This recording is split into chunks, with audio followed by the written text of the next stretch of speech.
সশস্ত্র বাহিনী দিবসের আয়োজনে খালেদা জিয়ার পাশে বসলেন ডক্টর ইউনূস। অসুস্থতা সত্ত্বেও যোগ দেয় বিএনপি চেয়ারপারসনের প্রতি কৃতজ্ঞতা।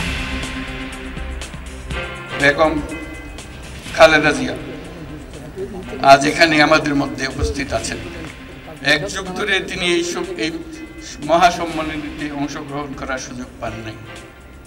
আজকে সুযোগ পেয়েছেন। আমরা সবাই আনন্দিত এবং গর্বিত।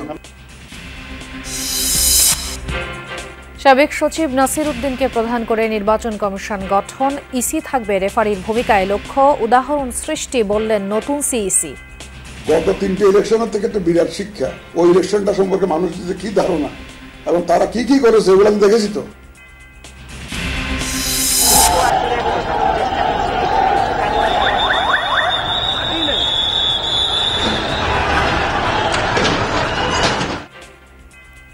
ব্যাটারি রিকশা চালকদের অবরোধে দিনভর রাজধানীতে যানজট, ভোগান্তি। আইনশৃঙ্খলা বাহিনীর সাথে ধাওয়া পাল্টা ধাওয়া, ট্রেনের শিডিউল বিপর্যয়। এখন আবার নাকি অটোওয়ালারা আন্দোলন করে। আমরা কি এই আন্দোলনের মধ্য দিয়ে কি সারাটা জীবন এইভাবেই কাটাবো? আমরা সাধারণ মানুষ এই জিম্মি দশা থেকে আমরা মুক্তি চাই।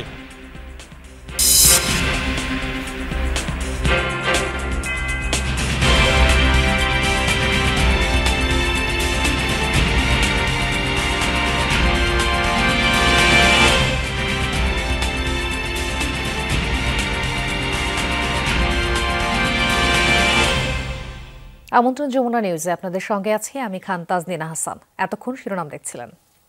প্রধান উপদেষ্টা ডক্টর মোহাম্মদ ইউনূস বলেছেন, বহিঃশত্রুর আক্রমণ থেকে বাঁচাতে সেনাবাহিনী সদা প্রস্তুত, পেশাদারিত্ব বজায় রাখবে সেনাবাহিনী, এমন প্রত্যাশাও ব্যক্ত করেন প্রধান উপদেষ্টা।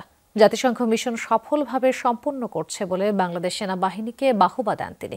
সশস্ত্র বাহিনী দিবস উপলক্ষে বৃহস্পতিবার বিকেলে সেনাকুঞ্জের সংবর্ধনা অনুষ্ঠানে এসব কথা বলেন প্রধান উপদেষ্টা।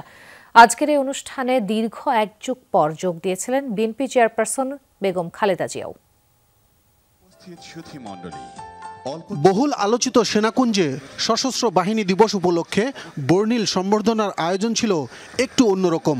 প্রথমবারের মতো সরকার প্রধান হিসেবে নোবেলজয়ী ডক্টর মোহাম্মদ ইউনূস, মাননীয় প্রধান উপদেষ্টা।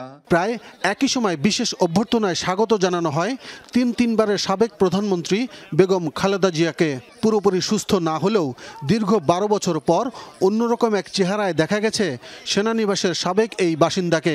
তার জন্য সংরক্ষিত ভিআইপি লাউঞ্জে দেখা করেন ডক্টর ইউনূস। বেগম খালেদা জিয়া এক যুগ ধরে তিনি এই মহাসম্মেলনীতে অংশগ্রহণ করার সুযোগ পান নাই। আজকে সুযোগ পেয়েছেন। আমরা সবাই আনন্দিত এবং গর্বিত যে আমরা এই সুযোগ দিতে পেরেছি আপনাকে। শারীরিক অসুস্থতা সত্ত্বেও এই বিশেষ দিবসে সবার সঙ্গে শরীক হওয়ার জন্য আপনাকে আবারও ধন্যবাদ। প্রধান অতিথির বক্তব্যে অন্তর্বর্তী সরকারের প্রধান উপদেষ্টা শ্রদ্ধার সাথে স্মরণ করেন বীর শহীদদের। আমি গভীর শ্রদ্ধায় স্মরণ করছি যুদ্ধাহত সকল বীর মুক্তিযোদ্ধা ও নির্যাতিত মা বোনদের, যাদের ত্যাগে অর্জিত হয়েছে বাংলাদেশের স্বাধীনতা। একই সাথে আমি গভীর শ্রদ্ধা জানাচ্ছি জুলাই আগস্ট মাসে ছাত্র জনতার অভ্যুত্থানে নিহত ও আহত, যাদের দুঃসাহসিক আত্মত্যাগ সাহস দেশ পুনর্গঠনের জন্য একটা নতুন সুযোগ সৃষ্টি করেছে। তাদের এই আত্মত্যাগ জাতি চিরদিন শ্রদ্ধা ভরে স্মরণ করবে। 3 বাহিনীর বর্তমান ও সাবেক কর্মকর্তাদের ভূয়সী প্রশংসা করে বলেন, দেশের জন্য যে কোনো ত্যাগ স্বীকারে নিজেদের প্রমাণ দিয়েছেন তারা। দীর্ঘদিন ধরে জাতিসংঘ মিশন সফলভাবে সম্পন্ন করার মাধ্যমে সারা বিশ্বে সুনাম ছড়িয়ে দেওয়ার জন্য ধন্যবাদ জানান ডক্টর ইউনূস। স্বাধীনতার সূচনা লগ্ন থেকেই দেশের স্বাধীনতা ও সার্বভৌমত্ব রক্ষা এবং নিরাপত্তা নিশ্চিত করার পাশাপাশি সাম্প্রতিক বৈষম্য বিরোধী ছাত্র আন্দোলনে এবং পরবর্তী সময়ে দেশের ক্রান্তি লগ্নে সশস্ত্র বাহিনী বরাবরের ন্যায় মানুষের পাশে এসে দাঁড়িয়েছে। দেশের ছাত্র জনতা এবং সাধারণের পক্ষে দাঁড়িয়ে সশস্ত্র বাহিনী আবারও দেশের মানুষের কাছে আস্থার প্রতীক হিসেবে স্বীকৃতি লাভ করেছে। পরে সশস্ত্র বাহিনীর সদস্য ও তাদের পরিবারের সঙ্গে কুশল বিনিময় করেন প্রধান উপদেষ্টা। সম্বর্ধনা অনুষ্ঠানে রাজনৈতিক নেতৃবৃন্দ ছাড়াও বিশিষ্টজন, সিনিয়র সাংবাদিক সহ সামরিক বেসামরিক ঊর্ধ্বতন কর্মকর্তারা উপস্থিত ছিলেন। 17 বছর তো একটা ভয়াবহ অবস্থায় বাংলাদেশ ছিল। সেই জায়গা থেকে উত্তরণের পর কিছুটা ঝাঁকি তো লাগবেই সকলের গায়ে। এই প্রোগ্রামের যে ভিশন, আমি মনে করি যে ভিশন এবার কমপ্লিট হয়েছে। বেগম খালেদা জিয়া, তার উপস্থিতি এত বছর পরে তাকে যে সম্মানটা দেওয়া হয়েছে সেটা আমার মনে হয় যথাযথ হয়েছে। গুম করা হয়, আয়নাগরে রাখা হয়, 3 মাস জেল খাটি। আজকে আমার দারুণ আনন্দ লাগছে, কারণ I M a retired major. আমি আমার স্থানে আমার সেনানিবাসে আসছি, ওরা সবাই আমার বন্ধু। যারা ফেসিবাদ বিরোধী আন্দোলনে ছিল, গত 16 বছর নির্যাতিত নিপীড়িত যেই চেহারাগুলোকে আমরা সবসময় টিভিতে দেখতাম, বা বিভিন্ন সময় যাদের কথা যারা বলতে চেয়েছে কিন্তু যাদেরকে দমিয়ে রাখা হয়েছে, সেই সব মানুষগুলোকে আজকে দেখছি, যেটি বেশ ভালো লাগছে। নতুন একটি স্বপ্ন তৈরি হয়েছে আমাদের সকলের মাঝে, আমরা সকলে ঐক্যবদ্ধভাবে সেই স্বপ্নটা বাস্তবায়ন করব। সন্ধ্যায় আনন্দঘন পরিবেশের মধ্য দিয়ে শেষ হয় সশস্ত্র বাহিনী দিবসের আনুষ্ঠানিকতা। বিশাল এই জনসমুদ্রে যারা অংশ নিয়েছেন তাদের প্রত্যেকের আশা আকাঙ্ক্ষা অনেকটা আকাশের মতো সুবিশাল। তারা বলছেন, জুলাই বিপ্লব জুড়ে যে ছাত্র জনতার আন্দোলন হয়েছে, সেই আন্দোলনে বা দেশের এই ক্রান্তিকালে সশস্ত্র বাহিনী যেভাবে ছাত্র জনতার পাশে এসে দাঁড়িয়েছে, ঠিক ভবিষ্যতেও বাংলাদেশের যে কোনো ক্রান্তিকালে বা যে কোনো পরিস্থিতিতে সশস্ত্র বাহিনী এভাবে কাঁধে কাঁধ মিলিয়ে সাধারণ মানুষের পক্ষে থাকবে, সাধারণ মানুষের পাশে থাকবে, সেটাই প্রত্যাশা সকলের। আব্দুল্লাহ তুহিন, যমুনা নিউজ, সেনাকুঞ্জ, ঢাকা। সেনাকুঞ্জে বিএনপি চেয়ারপারসন খালেদা জিয়ার পাশে বসে প্রধান উপদেষ্টা ডক্টর মোহাম্মদ ইউনূসের কাটানো কয়েক মিনিট ছিল বৃহস্পতিবারের সংবর্ধনার সবচেয়ে আকর্ষণীয় সময়। প্রায় 1 যুগ পর রাষ্ট্রের কোনো গুরুত্বপূর্ণ অনুষ্ঠানে যোগ দিলেন সাবেক প্রধানমন্ত্রী। দীর্ঘদিন পর তাকে কাছে পেয়ে অভিবাদন জানান অতিথিরা। হাত নেড়ে স্বভাবসুলভ হাসি দিয়ে ধন্যবাদ জানান বিএনপি প্রধান। সশস্ত্র বাহিনী দিবসের এই আয়োজনে খালেদা জিয়াকে অভিবাদন জানান প্রধান উপদেষ্টা। এই যাত্রার জন্য প্রায় 1 যুগ অপেক্ষায় ছিলেন বিএনপির কর্মী সমর্থকরা। নানা মতভেদ সত্ত্বেও সশস্ত্র বাহিনী দিবসের সংবর্ধনায় সরকার প্রধান এবং বিরোধী দলীয় নেতার উপস্থিতি ছিল রেওয়াজ, কিন্তু সেটি যেন ভুলতেই বসেছিলেন দেশবাসী। 5 আগস্টের পট পরিবর্তনের পর এবার আবারও চেনা সেনাকুঞ্জ অভিমুখী হলেন বিএনপি চেয়ারপারসন। গুলশান থেকে তার গাড়ি যখন রওনা হয়, ঘড়ির কাঁটায় তখন সময় 3:15। পথে পথে মানুষের ভালোবাসায় সিক্ত হন সাবেক প্রধানমন্ত্রী। তিনি ছাড়াও আমন্ত্রণ জানানো হয়েছিল ভারপ্রাপ্ত চেয়ারম্যান তারেক রহমান, মহাসচিব মির্জা ফখরুল ইসলাম আলমগীর সহ অন্তত 26 নেতাকে। দায়িত্বশীল মানুষ হিসাবে এবং দলের চেয়ারপারসন শুধু না, এই আর্মি পরিবারের উনি একজন সাবেক সদস্য, সেই হিসাবে ওনার যে দায়িত্বশীল আচরণ, এইটাই উনি প্রকাশিত। সেনাকুঞ্জে বিএনপি চেয়ারপারসনকে স্বাগত জানিয়ে উচ্ছ্বাস প্রকাশ করেন অনেকে। তাকে কাছে পেয়ে খোশ গল্পে মেতে ওঠেন সামরিক বাহিনীর কর্মকর্তা ও পরিবারের সদস্যরা। কেউ কেউ আপ্লুত হন আবেগে, খুলে দেন স্মৃতির বন্ধ কপাট। বেগম খালেদা জিয়া তার পাশেই বসা ছিলেন। বেগম খালেদা জিয়া জানেন যে উনি অত্যন্ত অসুস্থ, সেই অসুস্থতা নিয়ে উনি কিন্তু এসে আজকে একটা খুবই, আমি বলবো যে একটা সৌহার্দ্যপূর্ণ একটা পরিবেশ হয়েছে। এতদিন পর সংবর্ধনায় অংশ নেয় বিএনপি চেয়ারপারসন সাবেক প্রধানমন্ত্রী খালেদা জিয়াকে অভিবাদন জানান প্রধান উপদেষ্টা। বেগম খালেদা জিয়া আজ এখানে আমাদের মধ্যে উপস্থিত আছেন। 1 যুগ ধরে তিনি এই মহাসম্মেলনীতে অংশগ্রহণ করার সুযোগ পান নাই, আজকে সুযোগ পেয়েছেন। আমরা সবাই আনন্দিত এবং গর্বিত যে আমরা এই সুযোগ দিতে পেরেছি আপনাকে। অন্যান্যদের সঙ্গে কুশল বিনিময়ের পর খালেদা জিয়ার পাশের চেয়ারে বসেন ডক্টর ইউনূস। কিছু সময় বসে খোঁজ খবর নেন তার। এরপর খালেদা জিয়ার সঙ্গে সাক্ষাৎ করেন বৈষম্য বিরোধী ছাত্র আন্দোলনের কেন্দ্রীয় সমন্বয়করা। সুমাইয়া ঐশী, যমুনা নিউজ, ঢাকা। ব্যাটারি চালিত রিকশা চালকদের সড়ক অবরোধে বৃহস্পতিবার দিনভর অচল রাজধানী। মহাখালী, মোহাম্মদপুর, মিরপুর, গাবতলী, রামপুরা ও ডেমরা এলাকায় সড়ক অবরোধ করে বিক্ষোভ করেন অটোরিকশা চালকরা। এতে শহর জুড়ে তৈরি হয় তীব্র যানজট। অবর্ণনীয় ভোগান্তিতে পড়ে নগরবাসী। চালকদের দাবি, অটোরিকশা বন্ধের আগে বিকল্প কর্মসংস্থানের সুযোগ তৈরি করতে হবে। মহাখালীতে সড়কে অবস্থান নেওয়ার পর রেল লাইনও অবরোধ করে অটোরিকশা চালকরা। এতে যানবাহনের পাশাপাশি বন্ধ হয়ে যায় ট্রেন চলাচলও। আইন শৃঙ্খলা বাহিনী অবরোধকারীদের সরাতে চাইলে শুরু হয় ধাওয়া পাল্টা ধাওয়া। এ সময় বৃষ্টির মতো ইটপাটকেল ছুটতে থাকেন আন্দোলনকারীরা। প্রায় আধা ঘন্টা ধরে চলে অটোরিকশা চালকদের তাণ্ডব। ভাঙচুর করেন ভবনের গ্লাস, যানবাহন, বিভিন্ন ধরনের স্থাপনা। মহাখালীর মতো এলাকায় এমন পরিস্থিতিতে এক প্রকার অচল অবস্থা তৈরি হয় শহরে। চরম ভোগান্তিতে পড়েন যাত্রীরা। সাধারণ লোকের রুগীর কষ্ট হবে, স্টুডেন্টের কষ্ট হবে, একজন আটকাবে একজন ছেড়ে দেবে, এটা তো ঠিক না। 2 দিন পর কি প্রায় সময় দেখে এরকমই হইতাছে, এরকমই দেশটা তো এরকমই। অটো চালকদের দাবি শান্তিপূর্ণ আন্দোলনে হামলা চালিয়েছে আইন শৃঙ্খলা বাহিনী।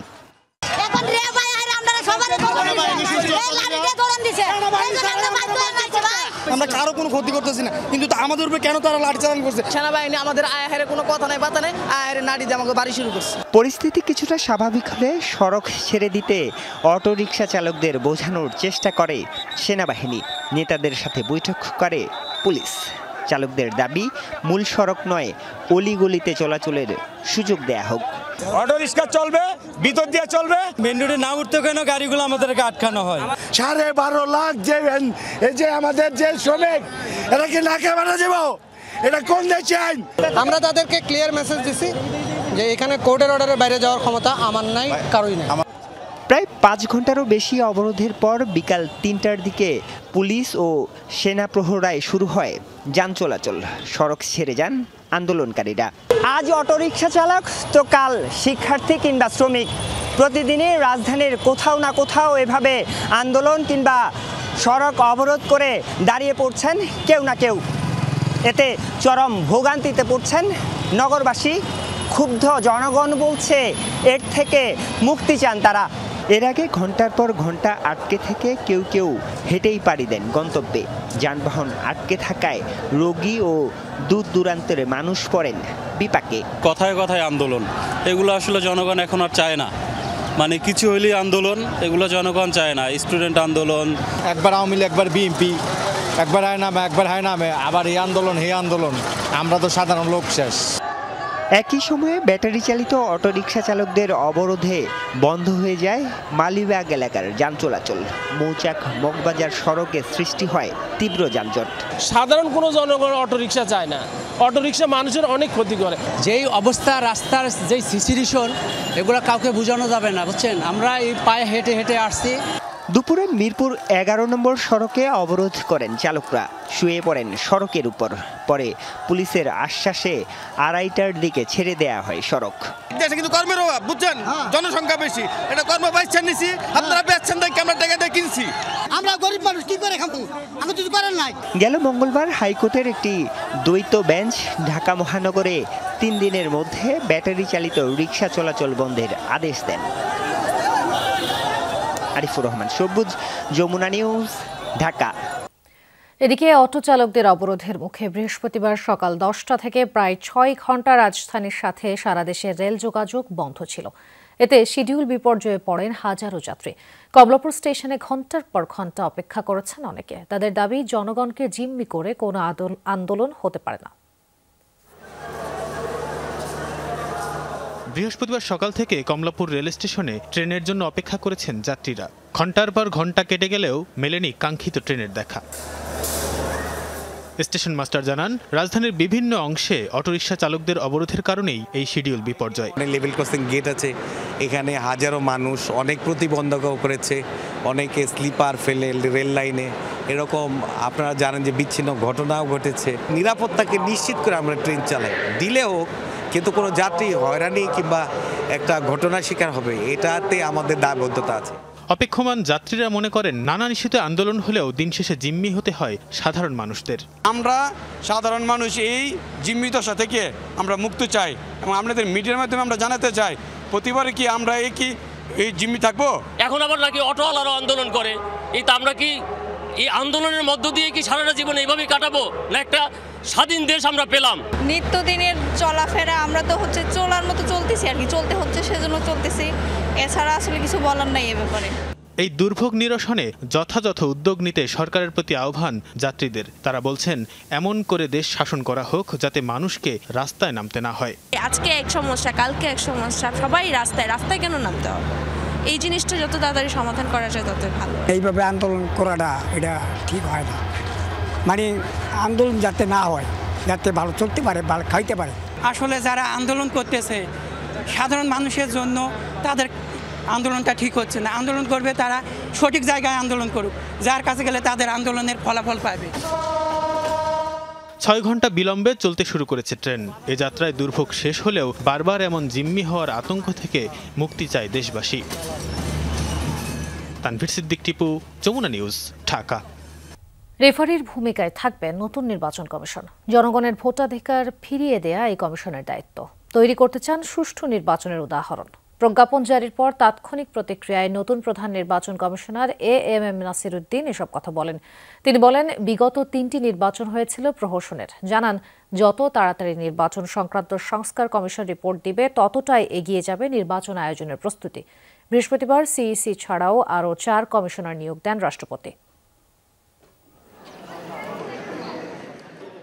ত্রয়োদশ জাতীয় সংসদ নির্বাচনের লক্ষ্যে নির্বাচন কমিশন গঠন করেছেন রাষ্ট্রপতি। জারি করা হয়েছে প্রজ্ঞাপন। বিভিন্ন রাজনৈতিক দলের প্রস্তাবের ভিত্তিতে সার্চ কমিটির সংক্ষিপ্ত তালিকা থেকে প্রধান নির্বাচন কমিশনার হিসেবে নিয়োগ পেয়েছেন সাবেক সচিব এএমএম নাসির উদ্দিন, যিনি তথ্য, জ্বালানি ও খনিজ সম্পদ মন্ত্রণালয় এবং স্বাস্থ্য মন্ত্রণালয়ের সচিব হিসেবে দায়িত্ব পালন করেছিলেন। বিসিএস 1979 ব্যাচের এই কর্মকর্তা ছাড়াও বাকি 4 কমিশনার হলেন অবসরপ্রাপ্ত অতিরিক্ত সচিব মোহাম্মদ আনারুল ইসলাম সরকার, অবসরপ্রাপ্ত জেলা ও দায়রা জজ আব্দুর রহমানেল মাসুদ, অবসরপ্রাপ্ত যুগ্ম সচিব বেগম তহমিদা আহমদ এবং অপরজন হচ্ছেন অবসরপ্রাপ্ত ব্রিগেডিয়ার জেনারেল আবুল ফজল মোহাম্মদ সানাউল্লাহ।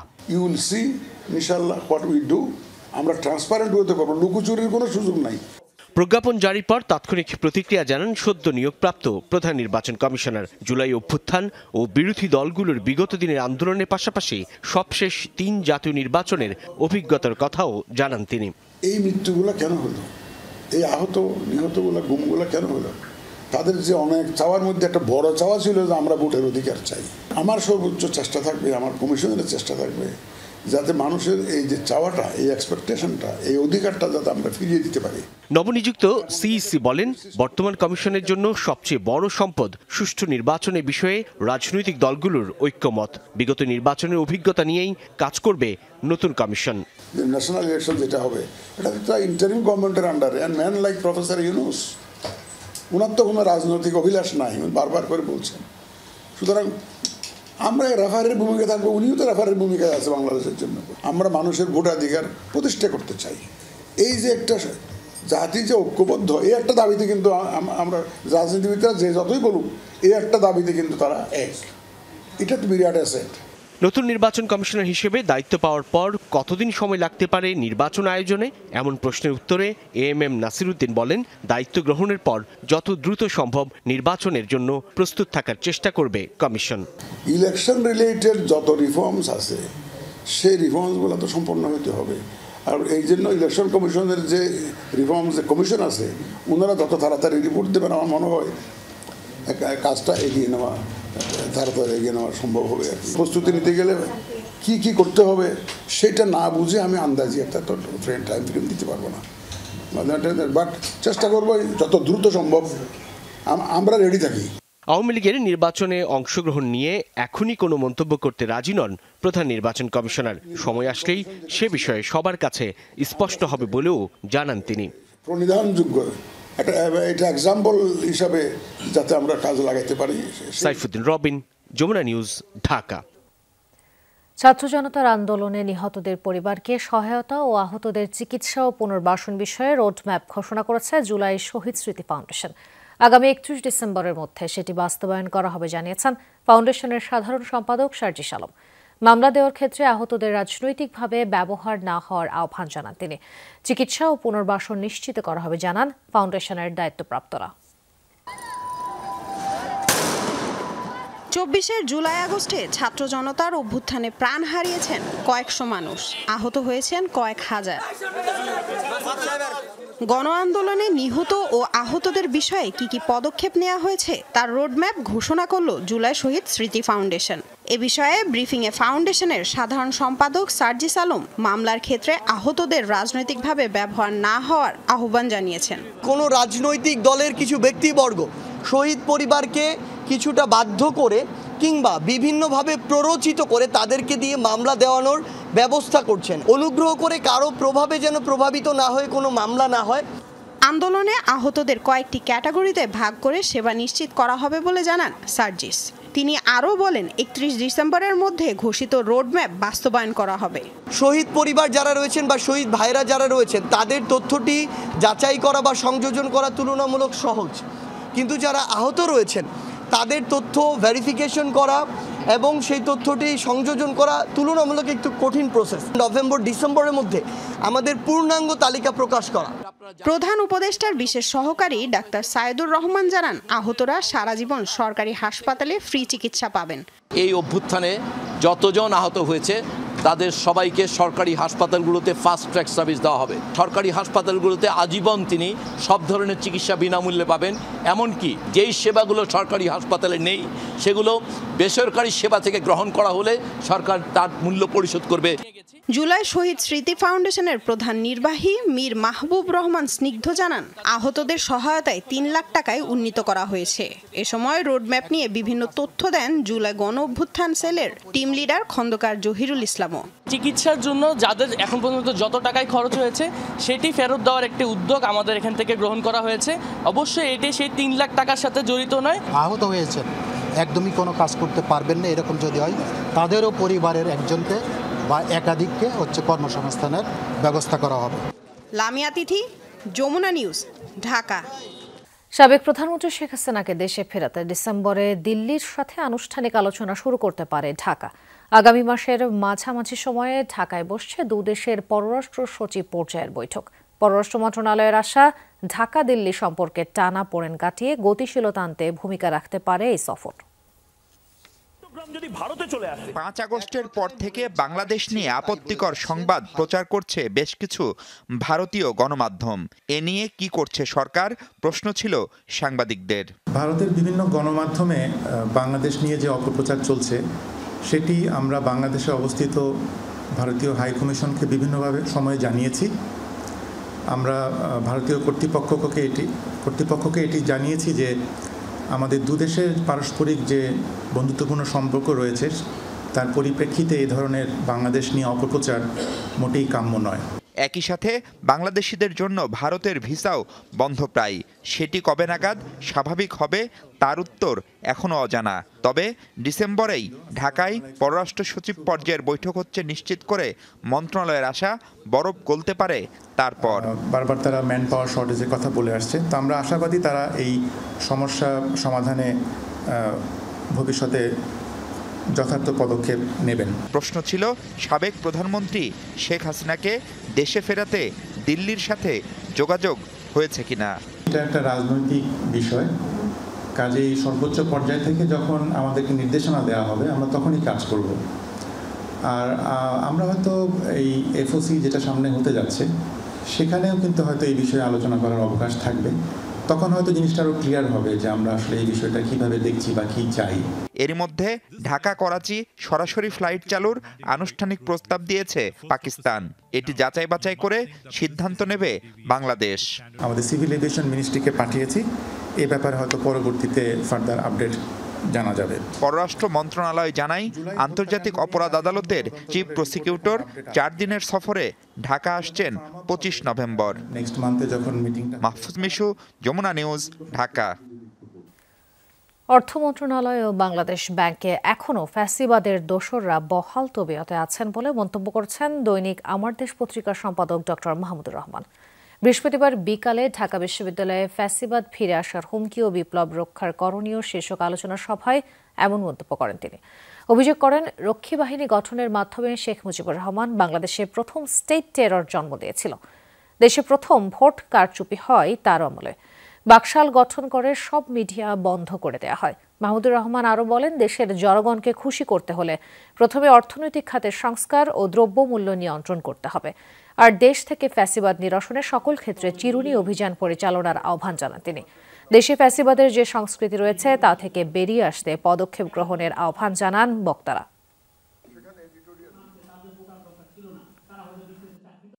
কনশাসনেসগুলো যদি একটা সমাজে পলিটি আকারে ডেভেলপ না করে, কালেকটিভ সেন্সের ভিতরে ডেভেলপ না করে, তাহলে বারবার এই ফ্যাসিবাদ হিটলার হয়ে ফিরে আসবে। ফ্যাসিবাদ সমর্থিত প্যানেল পূর্ণ প্যানেলে জয়লাভ করেছে 3.5 মাসের মধ্যে। আমাকে বলেন, পৃথিবীর আর কোনো দেশে কোনো বিপ্লবের 3.5 মাস পরে পরাজিত ফ্যাসিবাদ তারা নির্বাচনে দাঁড়াতে সাহস পেত? তাহলে বাংলাদেশে সাহস পেল কেন? কারো হাতে পুলিশ রাইফেল ঠেকিয়ে গুলি করেছে, কারো হাত বিচ্ছিন্ন হয়েছে ছাত্রলীগের কর্মীদের কোপে, কেউ বা হাত হারিয়েছেন যুবলীগ কর্মীদের চাপাতির আঘাতে। জুলাই অভ্যুত্থানে এমন পঙ্গুত্ব বরণ করার সংখ্যা অনেক। সেই বীরেরা আজও কাতরাচ্ছেন শারীরিক নানা সমস্যা নিয়ে। বৃহস্পতিবার দুপুরে এমন 5 জনের হাতে কৃত্রিম হাত তুলে দেওয়া হয় তথ্য ও যোগাযোগ প্রযুক্তি বিভাগের পক্ষ থেকে। আসার পরে একটা পুলিশ দৌড়ে আইসা আমার ডান হাতে ঠেকায় গুলি করছে এবং আমার সামনে একটা যে ছেলে ছিল ওই ছেলেরে মাথায় ঠেকায় গুলি করছে। যার মুখের প্রতিটি শব্দে বাংলাদেশকে সাজানো দৃপ্ত শপথ। 5 আগস্ট যাত্রাবাড়িতে পুলিশের গুলিতে আহত হয়েছিলেন তিনি। হাফেজ মোহাম্মদ হোসাইন আন্দোলন করার কারণে জীবন বরবাদ হয়ে যাবে এমন হুমকি দিয়েই তার উপর গুলি চালায় পুলিশ। শত চেষ্টার পরও হাতটি কেটে ফেলতে বাধ্য হন চিকিৎসকেরা, তবুও দমে যায়নি হোসাইন। আমাকে যখন উনি গুলি করে চলে গেছে, পিছন থেকে আরেকজন রাবার বুলেট মারছে, সরা বুলেট, যেটা আমার শরীরে এখনো আছে। একটা সরা বুলেটও বের করা হয় নাই। 450 মতো সরা বুলেট আমার শরীরে এখনো আছে, আর ডান হাতেও আছে 150-এর উপরে। গল্প শোনাবো মামুন মিয়ার। ভৈরবের এই ট্রাক্টর চালক গিয়েছিলেন আহত ছাত্রদের সাহায্য করতে। ছাত্র ও যুবলীগের কর্মীদের রামদার কোপে মামুনের পুরো শরীর জুড়ে দিতে হয় 160টা সেলাই। ডান হাতে রড ঢোকানো আর বামে লাগানো হবে কৃত্রিম হাত। অসহায়, হাত ছাড়া তো একজন চলতে পারতেছি না, একবারে অসহায় মনে হয়। আরেকজন সহযোগিতায় চলতে হয়, মাত খেতে পারি না নিজের হাতে। এটার মানে এটা তো 1 বছর, আমার 2 হাতেই বছর, এটার ভিতরে আবার রড ঢোকানো আছে বাম হাতে। আন্দোলনের সময় চট্টগ্রামের জিইসি মোড়ের একটি ভবনের ছাদে আটকা পড়েন আরিফ হোসেন সাগর। ছাদে উঠে ক্রমাগত তার হাতে কোপায় যুবলীগের কর্মীরা। মুহূর্তেই আরিফের হাতটি বিচ্ছিন্ন হয়ে যায়। তার পরের জীবনকাব্য অসহনীয়। উঠার পর একজনে ফাল মারছে, ওইটার পা ভাঙি গেছে, আরেকজনকে গুলি করছে, এটা মারা গেছে। আর আমার হাত ডাইরেক্ট কোপাই ফেলছে, যে একটু লাগিয়েছিল। লাগিয়ে যাওয়ার পর আমরা চট্টগ্রাম মেডিকেল হাসপাতালে ভর্তি ছিলাম। ওখানে 1 মাস চিকিৎসা করছে, অনেক কষ্ট করছে, পারে নাই হাত রাখার জন্য। লাস্টে দিয়ে আমাদেরকে গিয়ে পঙ্গুতে পাঠাই দিছে। বৃহস্পতিবার দুপুরে হাত হারানো এমন 5 জনের কাছে কৃত্রিম হাত তুলে দেয় তথ্য ও যোগাযোগ প্রযুক্তি বিভাগ। ছোট্ট এই প্রচেষ্টা আহতদের জীবন কিছুটা হলেও স্বাভাবিক করবে বলে আশা তাদের। নতুন যে ডেমোগুলো থাকে আমাদের প্রতিনিয়ত কিন্তু হাত আপডেট হচ্ছে। এখন এই মডেলে আছে, আজ থেকে 1 বছর পরে হাত অন্য মডেলে আরেকটা আপডেট ভার্সন আসতে পারে, তখন কিন্তু আমরা ওনাদেরকে সেই মডেলটা আপডেট করে দিব। শুধু 5 জন নয়, গণ অভ্যুত্থানে যারা হাত অথবা পা হারিয়েছেন এমন যোদ্ধাদের জন্য ভবিষ্যতেও সহায়তার আশ্বাস দেন আয়োজকেরা। ভাস্কর ভাদুরী, যমুনা নিউজ, ঢাকা। ইসলাম ও ধর্ম শুনলেই পাশ কাটানোর মানসিকতা থেকে বের হতে চায় সংস্কৃতি মন্ত্রণালয়। সংস্কৃতি উপদেষ্টা মোস্তফা সরোয়ার ফারুকী বলেছেন, গান, নাচ, সিনেমায় সংস্কৃতি না, সেহরি নিয়েও মন্ত্রণালয় অনুষ্ঠান করতে পারে। তিনি বলেছেন, মুক্তিযুদ্ধের চেতনাকে নবায়ন করেছে 24-এর গণঅভ্যুত্থান। সংস্কৃতি উপদেষ্টা হিসেবে সামনে কি করবেন এর রূপকল্প তুলে ধরতে ব্রিফিং মোস্তফা সরোয়ার ফারুকীর। শুরুতেই মন্ত্রণালয় ও অধিদপ্তরের শীর্ষ কর্মকর্তারা তাদের কর্মপরিকল্পনা তুলে ধরেন। এ সময় কবি নজরুল ইনস্টিটিউটের নির্বাহী পরিচালক বলেন, শেখ মুজিব ও রবীন্দ্রনাথ ঠাকুরকে ফ্যাসিস্ট সরকার যেভাবে দেবতা বানিয়েছিল তা ভাঙতে চান। এই দুটোকে আসলে তারা মানুষের পর্যায় থেকে দেবতার পর্যায়ে নিয়ে গেছে। আমাদের এখন কাজ হচ্ছে এই মানুষগুলোকে মানুষের কাতারে নামিয়ে আনা। রবীন্দ্রনাথকে একদল মানুষ সাম্প্রদায়িক বানিয়ে ফেলেছে, কিন্তু রবীন্দ্রনাথ সেটা না। রবীন্দ্রনাথ সবার, তো আমরা নজরুলের সমাজ, নজরুলের যে সম্প্রীতি, সাম্প্রদায়িক সম্প্রীতি আছে, আমরা সেটাকেই হাইলাইট করব। ভারত বাংলাদেশ একটা মৈত্রী চুক্তির ভেতরে কোটি কোটি টাকা খরচ করা হয়েছিল রবীন্দ্রনাথের নাটকের উৎসব করার জন্য। সেইভাবে নজরুল প্রমোটেড না। ঢাকা বিশ্ববিদ্যালয় নজরুলের নাটক পড়ানো হয় না, বা নাটক নাই, কিন্তু রবীন্দ্রনাথের নাটক আছে। শিল্পকলা একাডেমির ডিজি সৈয়দ জামিল বলেন, মুক্তিযুদ্ধে তাজউদ্দিনের অবদান অস্বীকার করে শেখ মুজিবকে মহানায়ক বানানো হয়েছিল। আমি শেখ মুজিব বলেছি সবসময়, বঙ্গবন্ধু কখনো ডাকেনি। মুক্তিযোদ্ধা আমি, মুক্তিযুদ্ধের সময় আমি শেখ মুজিব দেখেছি, কখনো পাটা চাটিনি। কিন্তু কথাটা হচ্ছে যখন পা চাটতে বাধ্য করেন, ওই 7ই মার্চের ভাষণ বারবার শোনায়, তখনই মনে হয় যে মানুষ এখানে আর কান ঝালাপালা হয়েছে। জয় বাংলা, শেখ মুজিব আমাদের সম্পদ, মুক্তিযুদ্ধের সম্পদ, কিন্তু কখনোই এইভাবে না যে শেখ হাসিনার সম্পদ। বঙ্গবন্ধু শেখ মুজিবের তার যে ভূমিকা মুক্তিযুদ্ধের, সেই ভূমিকাটা আমরা স্বীকার করি, কিন্তু তাকে তাকে হিরো বানাতে যে বাকি যে আমাদের যে ফাউন্ডিং ফাদার্স যেটাকে বলা হয়, তাদেরকে যে অস্বীকার করা হয়েছে, এটাকে আমরা ভেঙে দিতে চাই। সংস্কৃতি উপদেষ্টা বলেন, মুক্তিযুদ্ধের চেতনা 24-এর গণঅভ্যুত্থানের মাধ্যমে নবায়ন হয়েছে। মুক্তিযুদ্ধের চেতনা রিনিউড হয়েছে 24-এর অভ্যুত্থানে। মুক্তিযুদ্ধের চেতনা বলে বলে শব্দটা শেষ করে ফেলা হয়েছে। মত প্রকাশের স্বাধীনতা মানে হচ্ছে ওইটা, ইউ ক্যান ক্রিটিসাইজ এনিওয়ান, কিন্তু যে খুনি তার বিচারকে আপনি যদি বিঘ্ন ঘটানোর জন্য কিছু বলতে চান, এটাকে মত প্রকাশের স্বাধীনতা বলবো কিনা আমি জানি না। ফারুকি বলেন, সব ধর্মমতের মানুষকে নিয়ে সংস্কৃতি বিনির্মাণ করতে চায় সরকার। আগের মতো ইসলাম শুনলেই পাশ কাটানোর মানসিকতা থেকে বের হতে হবে। আমরা এতকাল সংস্কৃতিটাকে একটা ন্যারো জায়গা থেকে দেখেছি। আমরা দেখেছি গান, বাজনা, নাচ, সিনেমা, দ্যাটস অল সংস্কৃতি, এবং যাহা কিছু ইসলামী তাহা কিছুকে আমরা আর আমাদের সংস্কৃতির অংশ বানাতে কুণ্ঠাবোধ করেছি। ইসলামী মিথ আনার কারণে জামিল ভাইকে জামাত শিবির বলা হয়েছিল। আমাদের সাংস্কৃতিক পলিসির মূলে থাকবে যে বহুজন, বহু ধর্ম, বহু ভাষা। মন্ত্রী সচিব কোটায় বই প্রকাশ ও তালিকাভুক্তির নীতিমালাও পরিবর্তন করতে চায় সংস্কৃতি মন্ত্রণালয়। 24-এর গণঅভ্যুত্থানের চেতনায় গড়ে তুলতে চায় নতুন বাংলাদেশ। এ সময় পদত্যাগের গুজব প্রসঙ্গে প্রশ্ন করা হলে জবাব দেননি সংস্কৃতি উপদেষ্টা। আলমগীর স্বপন, যমুনা নিউজ, ঢাকা। গত 3টি জাতীয় নির্বাচনে সংগঠিত অপরাধগুলো কিভাবে সে সময়কার 3টি কমিশনের উপর বর্তাতে পারে তা নিয়ে পর্যালোচনা করছে নির্বাচন ব্যবস্থার সংস্কার কমিশন। দেশের সংবাদপত্রের সম্পাদক ও প্রতিনিধিদের সাথে মতবিনিময়ের পর সংস্কার কমিশন প্রধান ড বদিউল আলম মজুমদার একথা জানান। এর আগে আলোচনায় তত্ত্বাবধায়ক সরকার ব্যবস্থা এবং গণমাধ্যমের অধিকারের বিভিন্ন বিষয় সহ নারীর ক্ষমতায়নের প্রসঙ্গ গুরুত্ব পায়। নির্বাচন ব্যবস্থা সংস্কার কমিশনের সদস্যদের সাথে দেশের সংবাদপত্রগুলোর প্রতিনিধিদের মতবিনিময়। 2 ঘণ্টা ব্যাপী এই সভায় উঠে আসে নানা পরামর্শ, যার মধ্যে সর্বপ্রথমে আসে তত্ত্বাবধায়ক সরকার ব্যবস্থা পুনর্বহালের কথা। এছাড়া শক্তিশালী ইসি, আইনের রক্ষা কবচ ও শক্ত হাতে আইনের প্রয়োগের উপর জোর দেন তারা। পাশাপাশি সংরক্ষিত নারী আসনে সরাসরি ভোটের সুপারিশও করেন কেউ কেউ। 2014, 2018, 2024 এই নির্বাচনগুলো কেন ভালো হয় নাই, সেই আলোকে কিভাবে আগামী নির্বাচনটা ভালো হতে পারে সেই বিষয়ে পরামর্শ চাওয়া হচ্ছিল। যিনি যে এলাকায় বাসিন্দা তিনি সেই এলাকার প্রতিনিধিত্ব করবেন। ঢাকা শহরে থেকে এই খাগড়াছড়ি অথবা দিনাজপুরের প্রতিনিধিত্ব করবেন, এটি আমি মনে করি এটি ন্যায়সঙ্গত নয়। এবং আমি মনে করি স্থানীয় সরকারটাও রাজনৈতিক সরকারের অধীনে না হয়ে তত্ত্বাবধায়ক সরকারের অধীনে করা যেতে পারে। মতবিনিময় শেষে কমিশন প্রধান বলেন, দলীয় সরকার ক্ষমতায় থেকে নির্বাচন কমিশনকে কি কি নির্দেশ দিত সে বিষয়ে জানা ও আলোচনার প্রয়োজন। সাবেক 3 কমিশনের ব্যাপারে আমরা আলোচনা করেছি। আমাদের যেই নির্বাচনী অপরাধগুলো আমরা আবার পর্যালোচনা করছি। নির্বাচনী অপরাধগুলো কিভাবে তাদের ক্ষেত্রে প্রযোজ্য হতে পারে, আর এটা যাতে ভবিষ্যতে না হয় সেটার বিষয়ে আমরা পর্যালোচনা করছি। এরপর বিকেলে স্থানীয় পর্যবেক্ষকদের সাথে নির্বাচন সংস্কার কমিশনের আরেকটি মতবিনিময় হয়, যেখানে বাংলাদেশে স্থায়ী নির্বাচন পর্যবেক্ষণ ব্যবস্থার জরুরি বলে মতামত দেওয়া হয়। নির্বাচন পর্যবেক্ষণ এখন পর্যন্ত প্রাতিষ্ঠানিক ভিত্তির উপর দাঁড়াতে পারে না। ফারহানা ন্যান্সি, যমুনা নিউজ, ঢাকা। বিদ্যুৎ ও জ্বালানির দাম নির্ধারণ নিয়ে স্বেচ্ছাচারিতা করছে উৎপাদক কোম্পানিগুলো, লুটছে অযৌক্তিক মুনাফা। ফলে সরকারের ভর্তুকি বাড়ছে, চাপে পড়ছে জনগণ। বৃহস্পতিবার সকালে গবেষণা সংস্থা সিপিডি আয়োজিত সেমিনারে উঠে আসে এসব পর্যবেক্ষণ। পরামর্শ, বিদ্যুৎ গ্যাসের দাম নির্ধারণ করতে হবে আন্তর্জাতিক প্রক্রিয়া মেনে।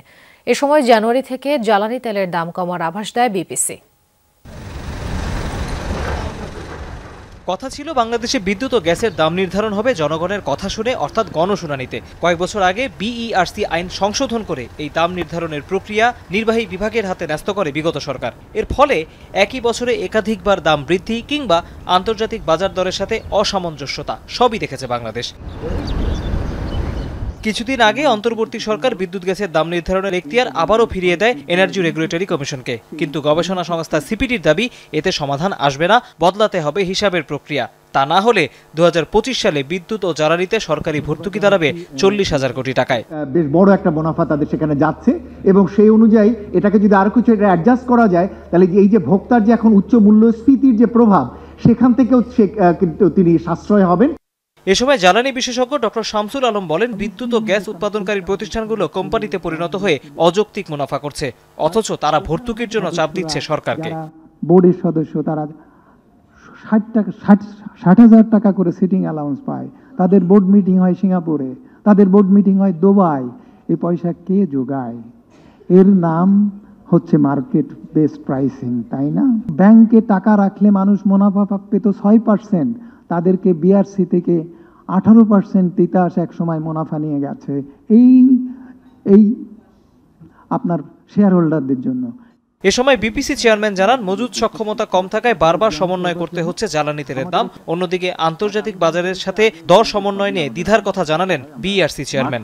আগামী জানুয়ারি থেকে জুন পর্যন্ত যে তেল আসবে, সেখানে আরো একেবারে সাবস্টেন্সিয়ালি একটা প্রাইস কিন্তু কমিয়ে আনতে পেরেছি আমরা। এসেছে কম্পিটিশনটা ভালো হয়েছে, ফেয়ার। দ্যাট ইজ, আমি এটা বলতে চাচ্ছি যে বিপিসি আসলে একটা ফেয়ারলি ডিল করার চেষ্টা করছে, এই বিষয়গুলো ওপেনলি ডিল করার চেষ্টা করছে, এখানে বাহাইন্ড কিছু নাই। সরকার একটু দ্বিধায় আছে ডিজেল, পেট্রোল এবং কেরোসিনের প্রাইস নিয়ে, যে এটা যদি সরাসরি ছেড়ে দেওয়া হয় এভাবে মার্কেট বেসড যেটা বলতেছি আমরা, এটা এই যদি কোনো ভোলাটিলিটি যেটা আছে ইন দ্য মার্কেট, যে কোনো সময় যে কোনো কিছু ঘটবে বা ঘটতে পারে, এই শক কনজিউমাররা নিতে পারবে কি পারবে না।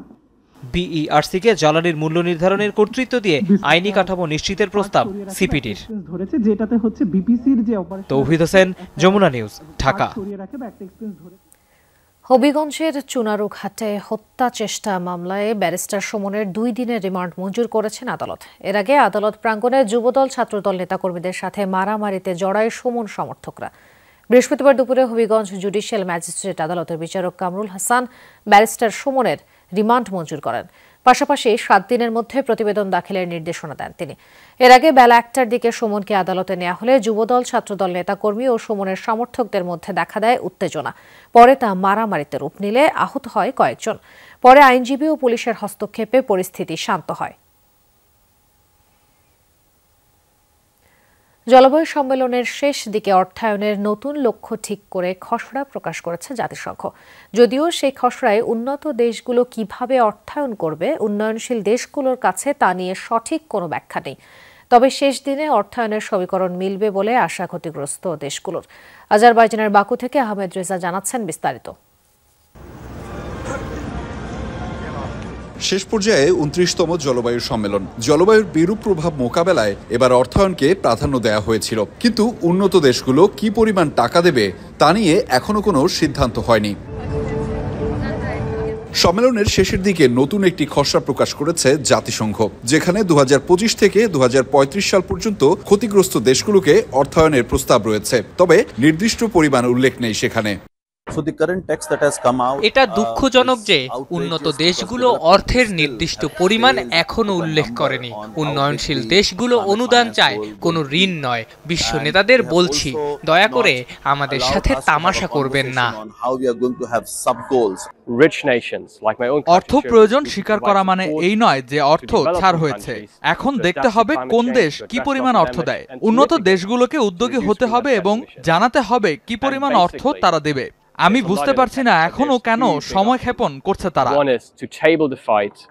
যদিও উন্নত দেশগুলো স্বীকার করেছে 2030 সাল পর্যন্ত অভিযোজনের জন্য 215 থেকে 387 বিলিয়ন ডলার প্রয়োজন, তবে এই অর্থ কিভাবে দেয়া হবে তা এখনো রয়েছে অস্পষ্ট। ডেভেলপ কান্ট্রির একটা প্রচেষ্টা হচ্ছে এনসিকিউজির মেজর টার্গেট করা greenhouse gas emission and emission reduction.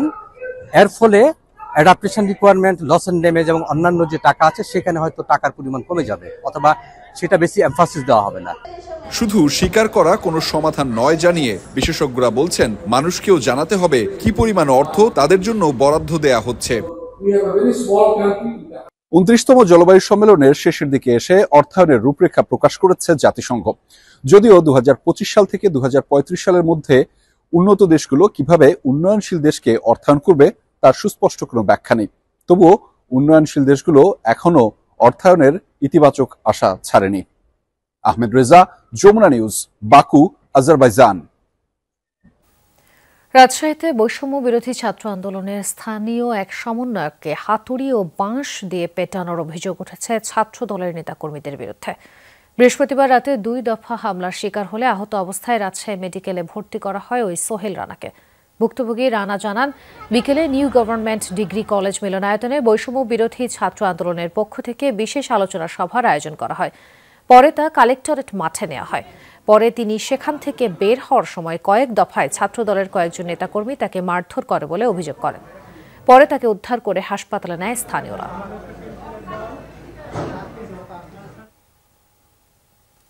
ছাত্রাবাসের seat বরাদ্দ নিয়ে চট্টগ্রাম পলিটেকনিকে 2 গ্রুপের দফায় দফায় সংঘর্ষে অন্তত 15 জন আহত হয়েছে।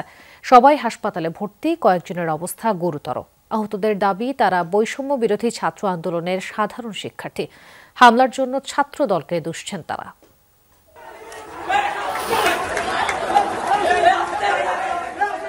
চট্টগ্রাম পলিটেকনিক ইনস্টিটিউটের ছাত্রাবাসে ওঠাকে কেন্দ্র করে দুপুরে পাল্টাপাল্টি অবস্থান নেয় শিক্ষার্থীদের দুটি পক্ষ।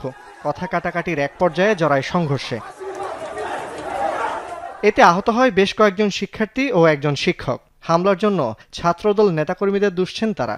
নির্দিষ্ট সময় ফর্ম জমা দিয়ে ওরা সিট পায় না, এটা তো ওদের ব্যক্তিগত ব্যাপার। ওরা ফর্ম নেয় নাই, কিন্তু ওদের কোথা থেকে সিট দিবে? ওরা চাচ্ছে এখানে একটা সিটের বাণিজ্য করতে এবং ক্যাম্পাসে রাজনীতি যুক্ত করতে। আজকে থেকে ভর্তির ছিল, কিন্তু তারা আজকে গিয়ে আবার সেই বাধা দেয়। 50 থেকে 100 জন আরো বেশি আসতে পরে ওরা একসাথে ক্যাম্পাসে প্রবেশ করে। ক্যাম্পাসে প্রবেশ করার সাথে সাথে আমাদের উপর আক্রমণ করে। আমাদের সাধারণ শিক্ষার্থীদের উপরে লাঠিসোঁটা নিয়ে সরাসরি আক্রমণ করে। তারা সরাসরি ছাত্র দলের স্লোগান দিয়েছে এবং আমাদেরকে শিবির টেক দিয়েছে। তারা হচ্ছে ছাত্র দল, এমন এটা একটা চিহ্নিত, এখানে আমাদের ভিডিও আছে এবং তারা তাদের নিয়ে স্লোগানও দিয়েছে। এ ঘটনায় রাতে চট্টগ্রাম মেডিকেল চত্বরে সংবাদ সম্মেলন করে পলিটেকনিক শিক্ষার্থীরা। সন্ত্রাসী কর্মকাণ্ডের সাথে জড়িত ছিল তাদেরকে অতি শীঘ্র আইনের আওতায় নিয়ে আসতে হবে এবং 24 ঘন্টার মধ্যে আইনের আওতায় নিয়ে আসতে হবে এবং অতি শীঘ্রই আমাদের যে সিটগুলো দেওয়া হয়েছে, সিটের রেজাল্ট দেওয়া হয়েছে, ওই আলোকে আমাদের হলগুলো খুলে দিতে হবে। শিক্ষার্থীদের উপর হামলার প্রতিবাদে শুক্রবার বিক্ষোভ কর্মসূচির ঘোষণা দেয় বৈষম্য বিরোধী ছাত্র আন্দোলনের সমন্বয়করা। সবকিছু বিচারের দাবিতে এবং তাদেরকে অতি দ্রুত সময়ের গ্রেপ্তারের দাবিতে আমরা আগামীকাল 16 শহর রেল স্টেশনে বিকাল 3টায় আমরা গণজামায়াতের ঘোষণা দিচ্ছি। জুবায়েত ইবনে শাহাদাত, যমুনা নিউজ, চট্টগ্রাম। কুষ্টিয়ায় আগামীর ছাত্র রাজনীতি ও বাংলাদেশ বিষয়ক মতবিনিময় সভা করেছে জাতীয়তাবাদী দল। বৃহস্পতিবার দুপুরে কুমারখালী সরকারি কলেজ মাঠে সভা অনুষ্ঠিত হয়। এ সময় নেতারা বলেন, শিক্ষার্থীদের মতামতের ভিত্তিতে আগামী দিনে ছাত্র রাজনীতি পরিচালিত হবে। সেই লক্ষ্যে সারা দেশের শিক্ষা প্রতিষ্ঠানগুলোতে গিয়ে শিক্ষার্থীদের সাথে মতবিনিময় করা হচ্ছে। পরে শিক্ষার্থীদের মাঝে 31 দফার লিফলেট ও খেলার সামগ্রী বিতরণ করেন কেন্দ্রীয় নেতারা। মালয়েশিয়ায় পাসপোর্ট সেবা নিতে দূতাবাসের পাশাপাশি বিভিন্ন বেসরকারি প্রতিষ্ঠানেও এই ভিড় করেছে অসংখ্য প্রবাসী। দেশটির বেসরকারি প্রতিষ্ঠান ESKL এ পাসপোর্ট সেবা নিতে প্রতিদিন ভিড় করছে অসংখ্য বাংলাদেশি। দীর্ঘ এই প্রক্রিয়ায় নানা রকম দুর্ভোগ ও বিড়ম্বনার শিকার হতে হচ্ছে তাদের। এতে ওই প্রতিষ্ঠানের পাশাপাশি মালয়েশিয়ার বাংলাদেশ দূতাবাসের উপর চরম ক্ষিপ্ত প্রবাসীরা। সেবা নিতে আসা প্রবাসীদের অভিযোগ নিয়ে তদন্ত করার প্রতিশ্রুতি দিয়েছেন রাষ্ট্রদূত। অনাকাঙ্ক্ষিত এ সকল ঘটনার জন্য দায়ী ব্যক্তিদের চিহ্নিত করে দ্রুত শাস্তির আওতায় আনা হবে বলে আশ্বাস দিয়েছেন তিনি। মালয়েশিয়ায় কর্মসংস্থানে বিদেশি কর্মী নিয়োগের অনুমতি দিল দেশটির প্রশাসন। বুধবার বিবৃতিতে এ তথ্য নিশ্চিত করে মালয়েশিয়ার স্বরাষ্ট্রমন্ত্রী। বুধবার এক সংবাদ সম্মেলনে এই সিদ্ধান্তের কথা জানান দেশটির স্বরাষ্ট্রমন্ত্রী ও মানব সম্পদ মন্ত্রী। দেশটির পেট্রোল স্টেশনের ক্যাফে, দোকান ও ছোট বড় প্রতিষ্ঠানে কাজ করার সুযোগ পাবে প্রবাসীরা। তবে এই সিদ্ধান্তের সাথে বিদেশি কর্মী নিয়োগের ক্ষেত্রে কোটা বৃদ্ধির কোনো সম্পর্ক নেই বলে জানিয়েছে প্রশাসন। কেবলমাত্র দেশটিতে কর্মরত কর্মীদের ক্ষেত্রে মিলেছে অনুমতি। তীব্র তুষারপাতে বিপর্যস্ত ফ্রান্সের বসবাসরত প্রবাসীরা। বন্ধ হয়ে গেছে সড়ক, রেল থেকে শুরু করে প্রায় সব রকম যোগাযোগ ব্যবস্থা। বৃহস্পতিবার থেকে দেশটিতে শুরু হয় তুষারপাত, এর পাশাপাশি চলছে শিলাবৃষ্টি। তীব্র ঠান্ডায় থমকে গেছে জনজীবন। এরই মধ্যে বহু জায়গায় অরেঞ্জ অ্যালার্ট জারি করেছে দেশটির প্রশাসন। দূরপাল্লার যান ব্যবহারে সাবধানতা অবলম্বন করার পরামর্শ দিয়েছে আবহাওয়া বিভাগ। সীমিত হয়ে পড়ছে শিক্ষা প্রতিষ্ঠানে পাঠদান কার্যক্রম। জরুরি প্রয়োজন ছাড়া বাসার বাইরে বের হতে নিষেধ ফরাসি প্রশাসনের। কুয়েতে অনুষ্ঠিত হয়েছে আন্তর্জাতিক হিফজুল কোরআন প্রতিযোগিতার ১৩তম আসর। এই প্রতিযোগিতায় অংশ নিয়ে দুটি গ্রুপে প্রথম ও তৃতীয় স্থান অর্জন করেছে বাংলাদেশি ২ তরুণ। বিশ্বের ৭০টি দেশের প্রতিযোগিতাদের অংশগ্রহণে আয়োজিত হয় এই আসর। এতে বাংলাদেশ থেকে ৩ জন অংশ নেয়। প্রতিযোগিতায় সবাইকে পিছনে ফেলে প্রথম হয়েছে বাংলাদেশি তরুণ আনাস মাহফুজ। অন্যদিকে কেরাত গ্রুপে তৃতীয় স্থান অর্জন করেছে আবু জাফর গিফারি নামের আরেক বাংলাদেশি।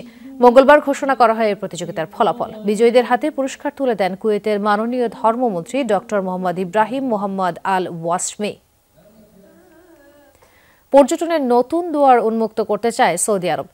বিভিন্ন দেশের বৈচিত্র্যময় সংস্কৃতি ও ঐতিহ্যের মেলবন্ধন করতে চায় দেশটি। সে লক্ষ্যে শুরু হয়েছে গ্লোবাল হারমোনির আয়োজন, যেখানে মিশর, বাংলাদেশ, ভারত সহ ১১টি দেশের ঐতিহ্য ও সংস্কৃতি তুলে ধরা হবে। রাজধানী রিয়াদের সৌদিয়া পার্কে শুরু হলো আয়োজনের বাংলাদেশ পর্ব। সৌদি আরব থেকে রাসেল আহমেদের পাঠানো তথ্য ও চিত্রে বিস্তারিত। বিয়ে কিংবা ধর্মীয় উৎসব, নারী শিশুর হাত রঙিন হয় মেহেদির রঙে। সৌদি আরবের রাজধানী রিয়াদে বাঙালির সেই চিরচেনা চিত্রের দেখা মিলেছে বুধবার। এ যেন একখণ্ড বাংলাদেশ। দেশটির মিডিয়া মন্ত্রণালয়ের আয়োজনে সৌদিবাসীর কাছে বাংলার সংস্কৃতি তুলে ধরা হচ্ছে বিভিন্ন অনুষ্ঠানের মাধ্যমে। ২০২৪ সালের গ্লোবাল হারমোনিতে বিশ্বের ১১টি দেশের সংস্কৃতি আর বিখ্যাত ব্যক্তিদের হাজির করছে সৌদির মিনিস্ট্রি অফ মিডিয়া, যেখানে ২০ থেকে ২৩ নভেম্বর পর্যন্ত চলবে বাংলাদেশ পর্ব। রিয়াদ সহ বিভিন্ন এলাকা থেকে আয়োজন স্থল সৌদিয়া পার্কে জড়ো হয়েছেন প্রবাসী বাংলাদেশিরা। যুক্ত হয়েছে দেশীয় পোশাক, গহনা আর খাবারের স্টল। গেছে বছর আসছি, অনেক মানুষ আসে, সবার সাথে পরিচয় হয়, যাদের সাথে দেখা হয় না তাদের সাথে পরিচয় হয়ে যায়। ফিল যেটা আসতেছে এটা আমাদের হাজারো প্রবাসী কথা হচ্ছে যে অনেক ভালো, যা বলে বুঝাতে পারবো না। বাংলাদেশের বিখ্যাত গায়ক, ব্যান্ড দল, লোকগীতির দল আর ডিজেদের সঙ্গে ৪ দিনে বিভিন্ন সেশনে হাজির থাকবেন জাতীয় দলের একাধিক খেলোয়াড়ও। এর আগে ছিল ভারত ও ইন্দোনেশিয়ার স্থানীয় সংস্কৃতি ও ঐতিহ্যের প্রদর্শন। তাসরিয়ান সোফান, যমুনা নিউজ।